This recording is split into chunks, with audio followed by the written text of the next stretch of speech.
സിമിയാമി പോഡ്കാസ്റ്റിലേക്ക് എല്ലാവർക്കും സ്വാഗതം. അപ്പോൾ എന്തൊക്കെയുണ്ട് വിശേഷം? എല്ലാവർക്കും സുഖമല്ലേ? വിൻ്റർ വെക്കേഷൻ നാട്ടിൽ പോയിട്ട് കുറച്ച് നേരത്തെയാണ് ഞാൻ തിരിച്ചു വന്നത്. സ്കൂൾ തുറക്കുന്നതിന് കുറച്ചുകൂടി ദിവസങ്ങൾ ഉണ്ടായിരുന്നു. റൂമിലിരുന്ന് ആകെ ഒന്ന് ഡൗൺ ആയപ്പോൾ ഒന്ന് റിഫ്രഷ് ആവുന്നതിന് വേണ്ടി ഞാൻ എന്നെ തന്നെ മോട്ടിവേറ്റ് ചെയ്തുകൊണ്ട് ഒന്ന് പുറത്തേക്ക് ഇറങ്ങാമെന്ന് കരുതി. സ്ഥിരം പോകുന്ന വഴി തന്നെ എപ്പോഴും തെറ്റിപ്പോകുന്ന എനിക്ക് ആദ്യമായിട്ട് ഒരിടത്തേക്ക് പോയാലുള്ള അവസ്ഥയെപ്പറ്റി പറയണ്ടല്ലോ. ഇൻസ്റ്റയിലൊക്കെ കുറേ റീൽസിൽ കണ്ട അജ്മാൻ ഫെസ്റ്റിവൽ സിറ്റിയിലേക്കാണ് പോകാമെന്ന് കരുതിയത്. പക്ഷേ ഞാൻ എത്തിപ്പെട്ടത് വിൻ്റർ അജ്മാൻ എന്ന് പറയുന്ന ഒരു പാർക്കിലേക്കാണ്. ശരിക്കും പറഞ്ഞാൽ ഈ പാർക്കിൻ്റെ പേര് ഫ്ലാഗ് പാർക്ക് എന്നാണ്. അബദ്ധത്തിൽ വഴിതെറ്റി എത്തിപ്പെട്ടതാണെങ്കിലും അവിടുത്തെ വൈബ് എനിക്ക് വല്ലാതെ ഇഷ്ടപ്പെട്ടു കേട്ടോ. വിൻ്റർ ആയതുകൊണ്ട് പ്രത്യേകിച്ച് പറയണ്ടല്ലോ, നല്ല തണുത്ത കാറ്റും അവിടെ അധികം ബഹളമൊന്നുമില്ല, കുറച്ച് ആൾക്കാർ മാത്രമേ ഉണ്ടായിരുന്നുള്ളൂ. പിന്നെ ഈ ഫ്ലാഗ്, അതിൻ്റെ ഒരു ശബ്ദം, ഇത്രയും ഉയരത്തിലൊരു ഫ്ലാഗ് ഞാൻ ആദ്യമായിട്ടാണ് കേട്ടോ കാണുന്നത്. അത് കാറ്റിൽ പറക്കുന്നത് കാണാനും അപ്പോൾ ഉണ്ടാക്കുന്ന ശബ്ദം കേൾക്കാനും നല്ല രസമായിട്ട് തോന്നി.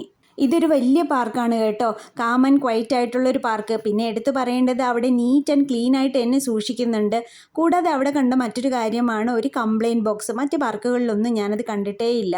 ഫ്രണ്ട്സൊക്കെ ആയിട്ട് ചില്ല് ചെയ്യാൻ പറ്റുന്ന അതിവിശാലമായ അതിമനോഹരമായ ഒരു പാർക്കാണ് കേട്ടോ ഇത്. അപ്പോൾ എൻ്റെ വീഡിയോ ആദ്യമായിട്ടാണ് കാണുന്നതെങ്കിൽ സബ്സ്ക്രൈബ് ചെയ്യാൻ മറക്കരുത്. ലൈക്ക് ചെയ്യുക, ഷെയർ ചെയ്യുക, കമൻറ്റ് ചെയ്യുക. മറ്റു വീഡിയോയുമായി വീണ്ടും വരാം. അതുവരേക്ക് ബായ്.